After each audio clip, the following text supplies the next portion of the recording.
It doesn't matter if you're rocking hyperconverged infrastructure.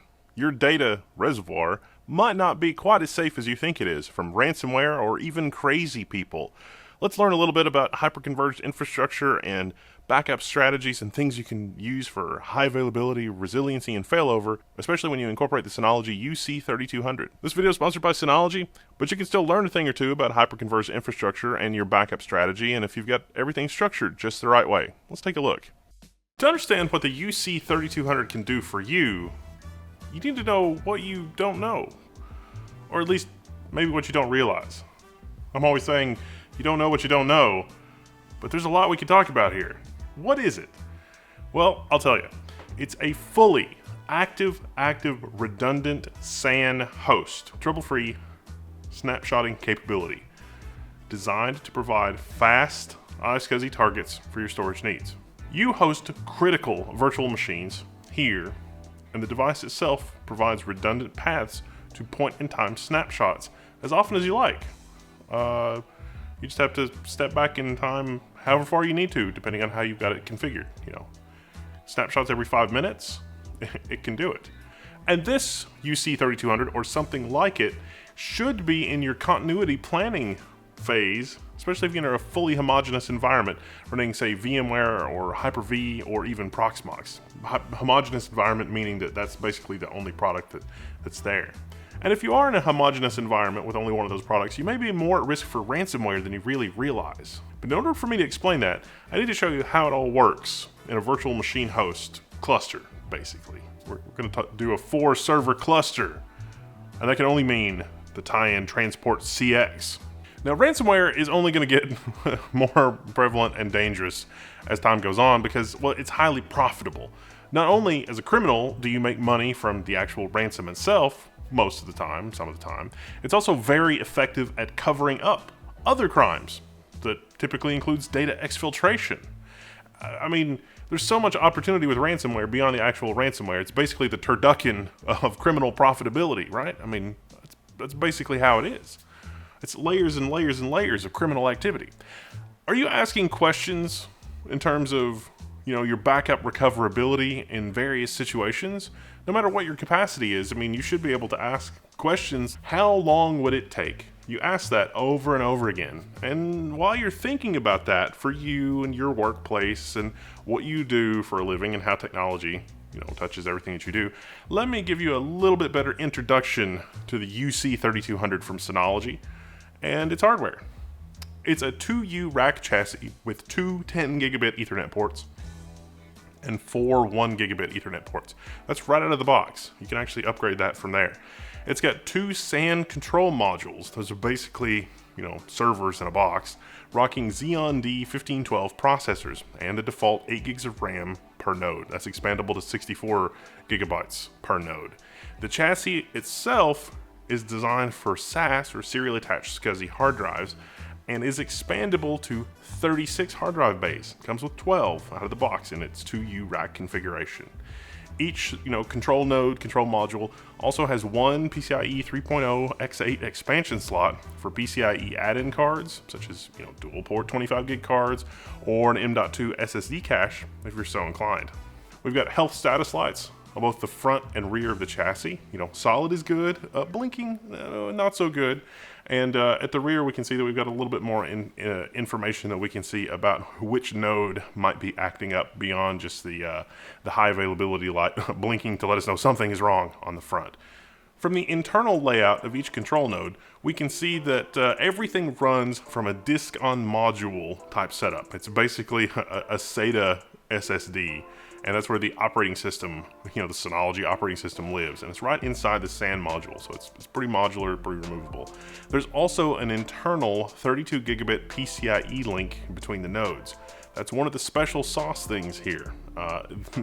The engineering that goes into this is part of what you pay for in the sticker price here, because not only do we have a 32 gigabit link here, we also have active data protection. And what that means is that if you have one node that's starting to fail, the other node can actually fetch the contents of memory. So say that you've got an in-flight data transfer, it's been committed to the RAM buffer on one of the nodes, the node is starting to fail. The other node can extract that data from the RAM of the failing node as long as the connection's working well enough for that. It works pretty well. And the big deal about active-active that I mentioned before is that you get the maximum performance out of the hardware versus active standby. With active standby, the very definition of that is that literally you have one node that's not doing anything all the time. But with this, both of them are doing work potentially. They're connecting to your cluster of virtual machines, whatever is running here. The platform itself is rated at 400,000 read IOPS at 4K and can easily clear 150K random write IOPS if the underlying storage media can keep up. On the software side, it's a different story from what we usually get with Synology. There's no package manager, and while the UC3200 can integrate with other Synology NAS devices, it's a SAN, and it's a little different. The integration with Synology NAS devices will permit you to copy snapshots and to make full backups of everything that's here. You get everything that you would expect to get from the High Availability Manager right on board. You got iSCSI Manager right on board the UC3200. You got the Storage Manager right on board the UC3200. You get the facility for managing snapshots and users, an iSCSI target. You can use ISNS to make it a little easier, but that's it. You don't get any of the other Synology stuff. But this is a fully ALUA compliant solution, so in the event of a failure, there's no need to retarget anything with iSCSI. The IPs and everything will fail over perfectly, although it does run with 2 IPs, one for each controller by default, but one controller will take over the other controller's IP in the case of a fault. It is 100% plug and play with VMware. You can install the Synology Snapshot Manager actually in ESXi. You could just deploy that as a VUB, and that will coordinate the snapshot activity with VMware so that the VMware environment will ensure that the snapshot takes place in such a way that the data is consistent within the snapshot. Thinking about like running a database server inside a virtual machine, there are only certain times you can actually take a snapshot to be sure that the database content is in sync with what's on the file system, that you don't have any in-flight data. We can manage all that directly from ESXi, but also from the Synology GUI as well. The architecture here, the error correcting memory, the ability to protect data in memory of a node that's failing is a pretty big deal. Those are all features that make this a SAN, storage area network, rather than a network attached storage. See, in the olden days, a storage area network didn't necessarily even use Ethernet for their connectivity, although this is Ethernet. The other thing that makes a SAN versus a NAS is the physical setup. SAN is very sort of laser focused. A NAS can be network attached storage that have a lot of ways to get at it. Well, let's take a quick look at our 4-server cluster running VMware and see how it's connected, because the physical cabling and physical interface is part of that connection strategy that really makes this more of a SAN than a NAS. Alright, so this is our Tyan Transport CX. This is actually 4 separate servers running in just 2U of rack space, up to 256 cores in this AMD EPYC chassis. Now, in the old days, your cluster would run everything over a SAN. There wouldn't be really much local storage except maybe for caching in a cluster node. iSCSI over Fiber Channel. Fiber Channel? Yeah, Fiber Channel. It makes Fiber Channel not really needed when you've got switches like that 5212. That's a fast piece of kit. Now, each node in our Tyan Transport CX has 2 10 gigabit connections. One of those connections goes to our A 10 gigabit switch, and the other one goes to the B 10 gigabit switch. So we've got 2 separate 10 gigabit switches that each node is connected to. Similarly, in the UC3200, we've got 2 controllers, each with 1 10 gigabit port, and so each controller goes to a different switch. One controller to the A switch, and the other one to the B switch. So if a particular 10 gigabit switch dies, everything keeps right on going because everything is still connected. The UC3200 is connected to 2 different independent switches. Each node in our virtual machine cluster is connected to a different 10 gigabit switch. The cluster doesn't even use the UC3200 for all of its storage though. Each node in our setup here actually has a lot of local storage, and the cluster is running VMware vSAN. That means that this is a fully hyper-converged solution. Technically, you don't need the UC3200, but I'm going to show you that you actually do need the UC3200 if you're going to sleep at night. Hyper-converged infrastructure really is the way of the future because you don't have a separate SAN and nodes. The nodes end up being more generic because they do a little bit of everything, which is really cool stuff. Now, the deal with hyperconverged infrastructure is that I've defined some virtual machines in the cluster to tolerate any one node failing. And the more important virtual machines can tolerate any two nodes failing. So that means that for the virtual machines that are running on all of this, say we had a virtual machine running on node 3. Node 3 is its normal home. Node 1, node 2, node 3, node 4. Node 3 goes down.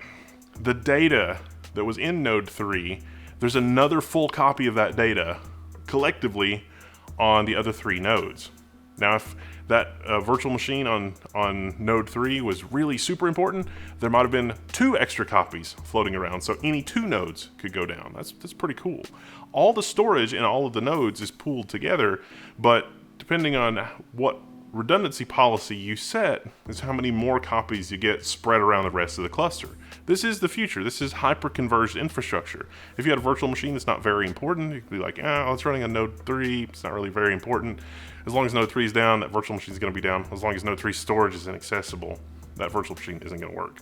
So let's take a look at a physical node here. There's 4 NVMe in the front, 4 U.2 connections. There's also an internal Optane for write cache, so there's really 5 NVMe devices here. But the thing you should know is there's not actually a RAID controller in here per se.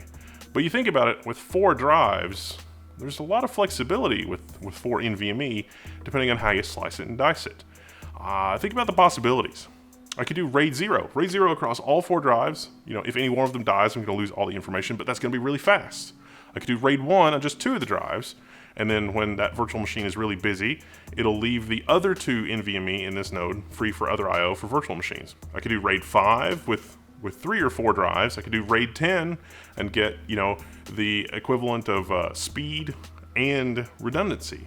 So in the past, with a RAID controller, a traditional setup, you'd look at this node and you could say, I'm going to dedicate all of the storage and it's going to be a RAID 10 configuration.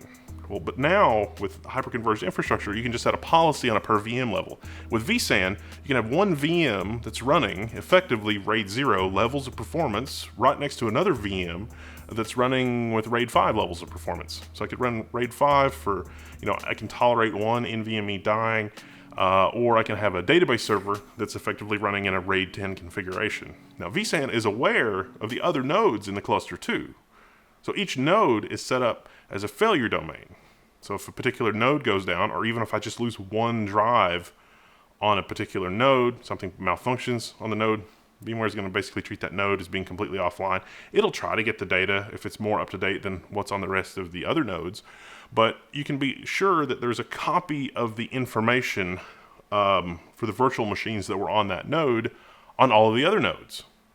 This is pretty much perfect for a single chassis hyper-converged VMware cluster with AMD EPYC. And when you think it through, it's like, this is really good. Computers have gotten powerful enough to juggle all this, to juggle all the different stuff in different modes. Yes, it has. And you should check out our review and build video for the Tyan Transport CX, because there's a lot more fun stuff to learn if it's not already on your radar. Now, in vSphere, in our tools here, we can see that all 4 nodes in the cluster are here. Yeah, I know there's some errors. Don't worry about that. This is just for testing. It's don't worry about it. It's fine. Oh, you can totally use this to create point-in-time snapshots that'll just work fine, I'm sure, and help you recover from, a ransomware situation or something else.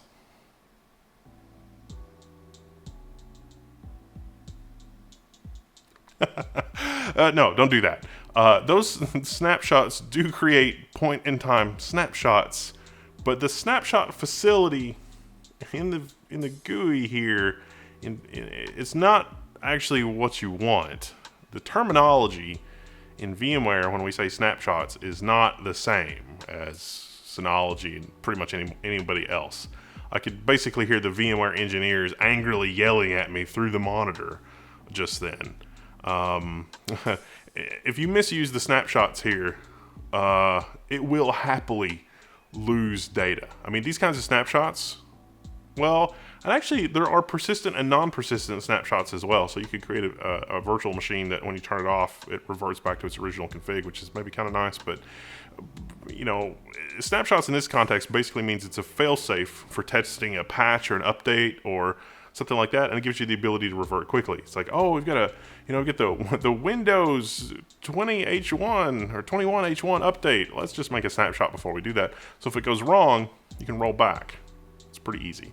But if you use a snapshot that lasts for a really long time, you're asking for trouble because the underlying machinery for handling those snapshots is more elaborate than you probably are initially imagining, because it also gives you the ability to replay from the snapshots in the context of another snapshot, which is actually useful for root cause analysis in software failure. But you have to be really doing a lot of high-end software troubleshooting for that to be useful, but it is super useful to have that feature.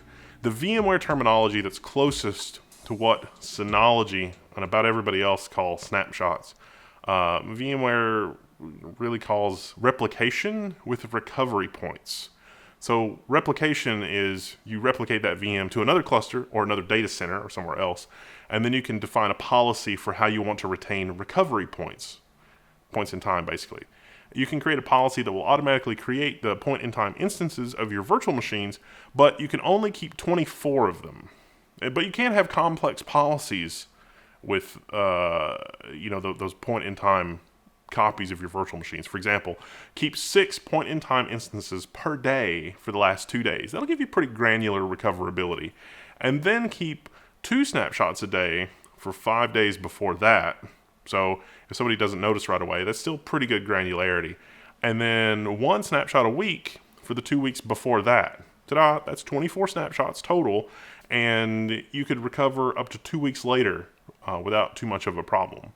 So that's pretty flexible, actually. It's also possible to store the snapshots on different storage medium, because like our vSAN here, it's all flash. It's going to be nice and fast and happy. Yeah, you can totally store that on the UC3200.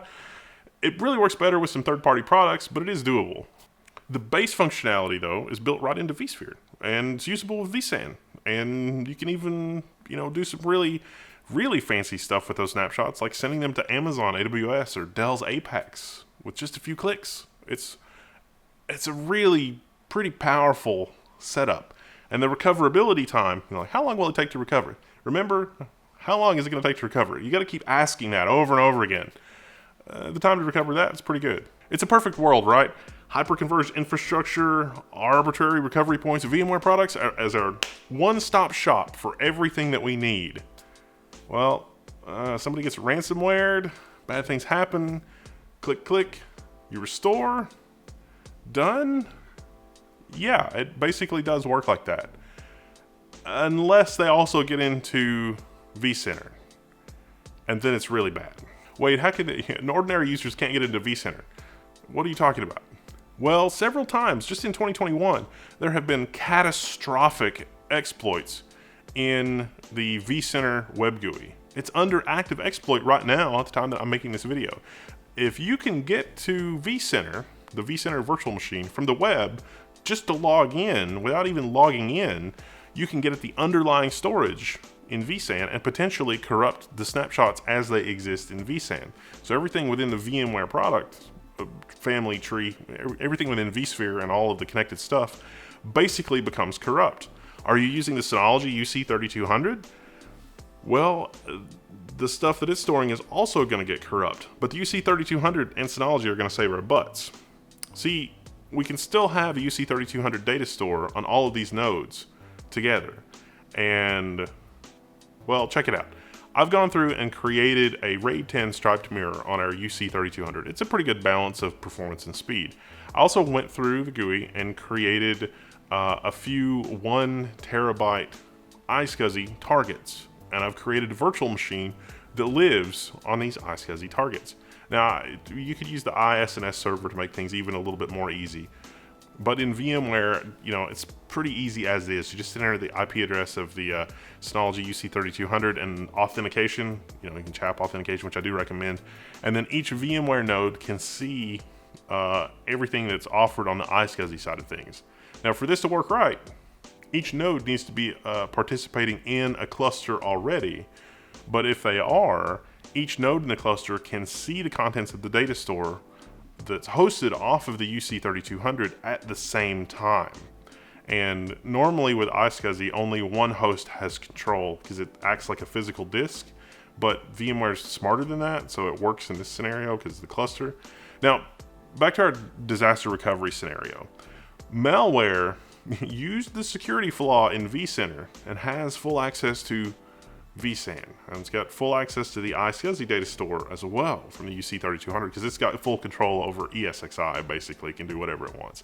So everything, everywhere, gets encrypted. Full stop, game over. Restore from external backups, right? And you are using something else for backups other than everything we talked about, aren't you? Because you should be. How long is that going to take? Oh, it's going to be a while.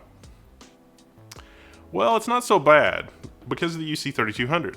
Remember, the vCenter side is pretty messed up. And really, we can't even trust our ESXi USB sticks or the vCenter virtual machine itself. We're probably going to have to restore everything from bare metal. Not a great situation. But the UC3200 still has its own standalone snapshots. Like vSAN's replication policy for keeping stuff alive and stuff in a different place, but this is controlled through the Synology web GUI as opposed to something from within vSphere. So we can configure a policy here that's similar to the vSAN policy. And administrative access to the Synology is with a different set of credentials, right? It's not the same credentials because that would be living dangerously. So we can take that iSCSI target and revert it to a previous state. So we could, configure this thing to take snapshots every 5 minutes. It's going to chew up a lot of disk space, but something more sane, like 6 snapshots a day for really, really critical virtual machines, we can go in the Synology, we can revert it, and we're good to go. That is a really, really quick recovery time for ransomware. So lowering the time to recover after a really catastrophic event like ransomware, that's pretty good. How long would it take you to set up a fresh, ESXi and a fresh cluster and then move the iSCSI targets? Way less time than, doing an audit to make sure that the machines that you are already using are actually clean. Because remember, the name of the game here is, how long is that going to take? After something like ransomware, where the bad guys have been in your infrastructure at such a low level that they've potentially corrupted something like vCenter, you pretty much have to nuke and pave. Like, you have to restore everything from a backup and then hopefully get up and running from something a little bit more recent than your nightly backups, maybe daily snapshots or something like that. It also gives you some really good thoughts about, you should probably separate the management interface and really make it to where that the management interface is super locked down, and separate everything management wise from where the users live, because chances are malware exploiting the management interface could come from a user machine. I think this is another axiom. Don't eat where you poop. It's the same thing basically. Keep the management network separated and not easily or universally accessible by the users. Now, it's true that if the UC3200 had a similar defect in their software, you'd be facing the same kind of thing. But what are the chances that you're going to have a defect of both the Synology UC3200 and VMware at the same time? That's why an heterogeneous configuration, mixed network, not homogeneous on one product, can actually be a good thing, because chances are both of them are going to be compromised at the same thing. Now, at the beginning of the video, I mentioned Hyper-V. Windows has flaws. Windows has always had a flaw, and that flaw could be remotely exploitable. Are there backups stored within a different system using separate credentials? I mean, this is not really backups. You still need backups on top of this, and we'll get to that. But this is a separate system that could be credentialed separately. Now, what about ordinary failure? Well, ordinary failure isn't the thing that we talked about, but the UC3200 has got us covered there too. That's one of the reasons that Synology requires SAS drives for this setup. It doesn't really work with SATA or NVMe. You can see this on the SAS connector. It's got loads of extra pins. The reason is because each drive can physically be connected to 2 controllers. So it doesn't have to reroute the drive or reconnect the drive at a physical individual drive level. There are 2 connections, one to each controller, one to each side of the UC3200. And as it turns out, the Alua spec, that's basically required for redundant everything. So if you're going to DIY it and pick up one of these chassis as a starting point, now you'll definitely want to check the drive compatibility list if you are going to DIY this, because there's a list, and I tried some older SanDisk SAS SSDs, but they're not compatible because of voltage reasons. So about that high availability. So our connection here, like I said, we've got the A and the B side 10 gigabit connection. Here's our VM running on our cluster, and it's stored on a UC3200 and served to our VMware cluster over iSCSI. But as you can see, the VM keeps right on running, and VMware doesn't even really know anything happened. Well, it knew that there was like a little bit of a hiccup there. That might show up in your logs. When we added the dynamic target, VMware took care of adding the static targets with both sets of IP addresses. So that worked basically automatically on the VMware side. But for anything that didn't have a static target, it still will fail over because the one controller will take over both IP addresses. The reality here is that the downed controller has been replaced completely by the controller that's still running. So no matter what kind of failure you're experiencing here, you're basically covered. Now, in terms of reliability engineering, we're really only just scratching the surface, and I kind of get the feeling from talking to a lot of people that this is not a real clear picture in your mind how all of this stuff works. Now, the one piece that's missing from this is Synology's Active Backup for Business. You can run that on a Synology NAS and connect to the UC3200, but you can't run Active Backup for Business on the UC3200. Why? Because it's designed to be a SAN.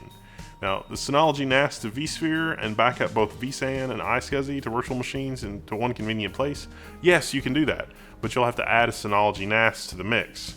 And again, that should be something that's out of band, different set of credentials, blah, blah, blah. Those snapshots, if you want to move the snapshots, the older ones, from the UC3200 to a Synology NAS, that's no problem. And we've covered that in the past. Our other videos on Active Backup for Business and specifically integration with VMware, but also the videos on this VMware cluster based on the Tyan Transport CX. You know, up to 256 cores in this cluster is pretty bananas. The UC3200 is not cheap, but it is less expensive than most competing solutions in the market that offer a comparable set of features. And it's also true that home labbers will often DIY even a sort of basic, highly available iSCSI SAN for their own home cluster, and that can work reasonably well, but it doesn't have the same commercial support and engineering that you would get from a solution like this. I mean, how often, we got a 32 gigabit PCIe link between nodes, and the nodes have the ability to use DMA to read memory while the other node is crashing and being failed out of the cluster in a UC3200, which is pretty awesome. I mean, that's what you're paying extra for, basically. But not as much as higher end commercial solutions, or not as much as solutions from the big names. So it's pretty interesting stuff. Thanks for watching and letting me talk your leg off. But this has been as quick a look as I could do at the Synology UC3200. I'm Wendell, this is Level 1. I'm signing out, and you can find me in the Level 1 forums.